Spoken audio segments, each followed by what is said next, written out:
I'm a bad motherfucker. Hey, welcome back to the Jimmy Dore Show live stream, everybody. I'm sitting in because I have a special guest with us. But first, before I introduce him, I want to let you know. So, I never had thought about retirement, what I do with my money, until I started this show, right? And then this show happened, and I turned 50 and all that stuff. And so I started thinking about, where am I supposed to put my money? Well, I didn't want to put my money in the stock market. And because the stock market's getting ready to crash again, I remember when it crashed, you know, we go through a huge recession, so it's supposed to at least once every 10 years. We're way overdue. And the stock market's going to crash again because it's been totally artificially inflated. And they're just printing money left and right. And, the petrodollar is going away. And the American dollar is being a reserve currency of the world is also going away. This is all bad for Americans, American economy, and for the dollar. And so I'm like, where do you put your money in? And so I used to put my money into annuities, right? My investment money, my retirement money. I didn't want to put it in the stock market. I didn't want to put it in 401k because there was a million stories when everything crashed in 2008 of people who were getting ready to retire and all their money was gone. And so I'm sure that it will. I believe that it will. I believe mathematically it already has started, but the money printing keeps the damage and destruction away for as long as that can continue to do its job. Printing ridiculous amounts of money to keep things alive or appearing functional. And the debt has exploded since 2020. Yeah. It just exploded. Like, we used to add like $1 trillion a year to the debt, and now we're adding at 1 year we added $8 trillion. You can check my numbers on that, but it's been exploding since 2020. Yeah. Which again weakens the dollar, right? And it's just, this is a fake economy. It's all even the employment numbers are not what you think they are. Again, this was explained to me. So I'm sorry, I interrupted. Keep going. Oh, no. I love the back and forth. I love the engagement. I love that you're thinking too. And I love that what I say brings up things for you to ask questions about. To me, the questions mean more than the answers. The answers can be great, but if we're in seeking mode, asking questions, curious, we'll find great stuff. It's when we stop looking that I think that's an issue for folks. So when you might think, well, how could the government do this? Well, let's just look back at reserve currency nations before us. Are we really any different? England had it for a while. Before that, it was France. Then it was the Dutch, the Portuguese, and the Spanish, and the Romans invented it. So we can kind of rest more comfortably in an understanding that governments don't solve problems. They make them worse, regardless of the century or language we're speaking. And there's a rise and fall to things. And I would just keep pointing out at that one important measurement, aside from the government solves its problems or attempts to by printing money, creating that resource that they think fixes things. Your guests, I overheard talking about it earlier, that a dollar worth 2.7 cents means that most of the sand has run out of that hourglass. And so what happens when the dollar's worth a penny or half a penny? And there's many great economic minds that talk about hyperinflation. But again, the cyclicality of what we're facing, the 11th recession in our nation's history since World War II, is what we seem to be on the doorstep of. The 11th. So they must not be preventable. Right, they're not. They're not preventable. They're inevitable. In fact, they're built into the business cycle, as you know. One interesting factoid that I've come across in my research is it seems that most recessions began when unemployment was down around 5 or 6%. Oh, so really? I would say to you that if Dore Industries was a factory on an island and 10,000 people on an island, you get to live on Maui. It's your island. So just think of it that way. Now, last year you hired the 10,000th person living on that island.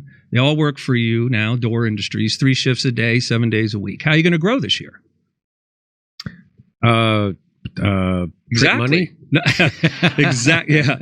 You put your money in gold and silver and it grows. And that. So when we hire more and we make more, we sell more, we earn more, we hire more, we make more, we sell more, and on, right? So when unemployment is down around 5%, it seems like we're scraping the bottom of the barrel for workers. You'll see help wanted signs everywhere. And you're always going to feel like you're in a rally to the bust. Wasn't 07 a great year? Yes, and then 08 wasn't. That's right. Right. So these things that anyone can Google or search and ask these questions for themselves. What's the dollar buying power worth today? And then think back to what it was worth on gold. Unemployment numbers, has that become more of a political tool to make whoever's at the podium look good? There's a great website for research that calls out the old school ways of counting inflation and unemployment. And when you look over the old school method of counting those numbers, it shows unemployment's around 20%, and inflation is a bit higher than the way it's counted today. But that would be inclusive of shelter and other costs that is not included in the equation these days. So it doesn't look good. When you think, well, where can my money be healthy, intact, and grow? Right? Isn't there a precious metals bull market that comes when we're in a recession or a depression, financial crisis, World War III, those types of scenarios? That's really when most folks who aren't necessarily thinking for themselves too much come running in with their hair on fire, wanting to solve that issue, and it's a little later to make that move than today. And that heavy pursuit of a very limited trapped asset in gold and silver would cause the price to rise. Rise, of course. Right. So I was also told that because I'm putting my money, a lot of my retirement into metals, gold and silver, and I was told that when it actually does crash, which it's coming, that those things might go down a little bit, but that when they come, they're going to come back, and then they come back even higher. Mm-hmm. So did something similar happen around 2008? Tell me what happened then. Yes, if we look at gold's price, the spot price, we saw gold and silver dip in 2008 as everything seemed to be selling off. And then the pristine properties of precious metals show their true colors. Mm-hmm. They aren't in something that's actually suffering an issue. Right. Gold and silver doesn't have a board of directors. It doesn't have a product. It's a location for savings moved away from risk. And then the price climbs much higher than where it was when it started 2008. Okay. And so tell people, so here's the company, mm-hmm. Colonial Metals Group, and this is the number. So you're the CEO of this group, and the way you explain things to me makes sense. Mm-hmm. Good. And has an impact on me. It did for sure when we had lunch. I was, but it actually gave me an answer, right? Because I wanted to. I don't want to put my money in insurance companies. I don't want to put my money in the stock market. I want to put some of my money in Bitcoin because I like that it's blockchain. So I'm going to do that. So I'm not telling people to put their money anywhere or do anything. I'm telling people, talk to somebody who can help you make a decision, give you the information that you gave me. And everything, like I said, everything you said to me had an impact. It opened my eyes to things. And then just this last week in Maui, I talked to one of the top financial guys, and he validated everything you said. And so I would encourage people to call Colonial Metals, right? Thank you. And Colonial Metals is an advertiser on this show. Mm-hmm. And here's the number, 800-465-6009. Now that number, 800-465-6009. Call that number. You'll get to talk to Paul or someone like Paul who can explain all this to you, how you can I already had my money in 401ks that were connected to the Wall Street. And you can show people how to get it out of there, right? It's a simple process. It's very simple. We'd love to help. We're a big company, and everyone I'm blessed that works with us has their first priority in listening to the people we're talking to on the other end of the line. We want to hear what it is you have questions about. There's no dumb questions. That's what we focus on. We are bent on focusing on the folks that need some help, some guidance, and sometimes trying to find the courage to make the move, right? It's new to most folks. This is being forced upon them to kind of see this fork in the road. And being that it's new, sometimes folks need a little extra help. So I'm very proud of what Colonial Metals focuses on. And that's our clients. That's the people, these retirees, just like you are. Well, you're not retired, right? You said you never will. No, not retired. Never. Come on. What would you retire from? That's exactly right. As Milton Berle says, retire from what? Yeah. Yeah, we're very proud and honored to be able to help folks. Okay, so I'll just tell people once again, give that number a call if you're thinking about your retirement. I never did until I started the show and I turned 50. I never thought about it. And but you have to put your money somewhere or else the tax man takes it. Right? So if you don't put your money somewhere, it just goes right to Uncle Sam. Then Uncle Sam sends it to Ukraine. And I don't want that happening with my money. And so I started to put it into retirement funds. And these people can help you put it into something that's not associated with Wall Street, that it's not associated with a dollar that has the value 2.5 cents as it was in 1971. It's a precious metal, which makes a lot of sense. Call 800-465-6009. Anything you'd like to say before we say goodbye? There was one quick item we covered during lunch that I thought might be helpful. I drew a square, remember, on the tablecloth. Oh, that's right. Top left corner of the square, folks, you would have the number 100. Bottom left corner of the square, you would have 17,000. Top right corner of the square, you would have 430,000. In the bottom right corner, you would have the number 3. If we draw a line down from the top left to the bottom right, we had a 100 penny dollar that has sunk to a value of 3 cents. In the bottom left-hand corner, we have the number 17,000, which was a median home price in 1971. Oh. Now, since then, we've added 40% more population.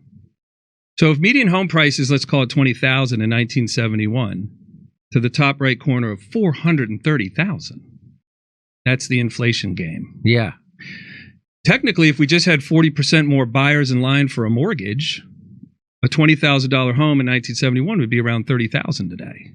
Okay. So another way to look at this is $1 million home today in a 3 penny dollar is a $30,000 house in a 100 penny dollar. Oh, okay. And one of the core parts to my message is that you cannot have something for nothing. If you want a $430,000 median home price in America, you got to push the dollar down to being worth 3 cents. What we did is we flooded the U.S. with money for people to have 10 or 20 homes. And that's what's also aggravated home ownership for most people in this country. They're just out of reach. Well, it seems out of reach of people, right, who don't have some kind of generational wealth to help them and buy their first house. That's the inflation game. Mm-hmm. And that's because of the devaluation of the dollar. Yes, as the government solves its problems.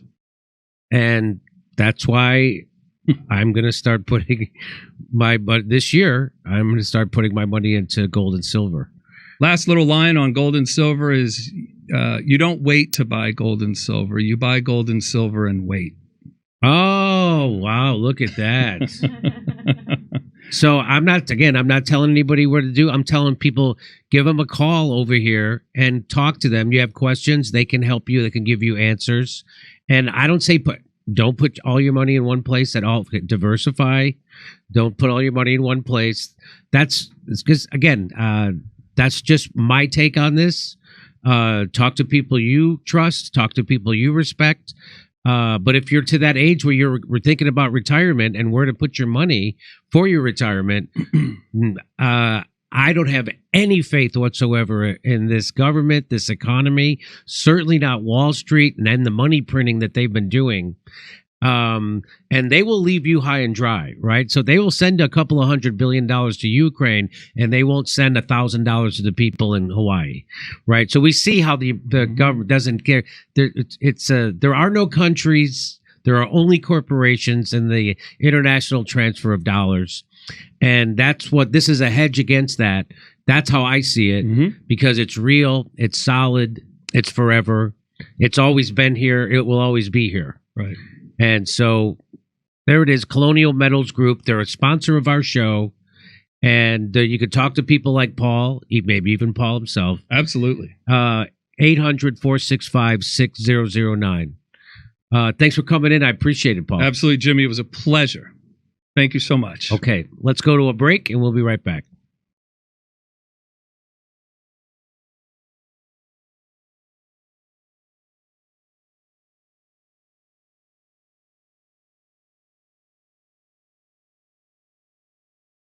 Hey, thanks for checking out our YouTube channel. Subscribe by clicking on that button down there for more AM Joy and the rest of MSNBC. And click on any of the videos right here to watch the latest interviews and highlights. And you can get more videos from MSNBC for free every day with our newsletter. Just visit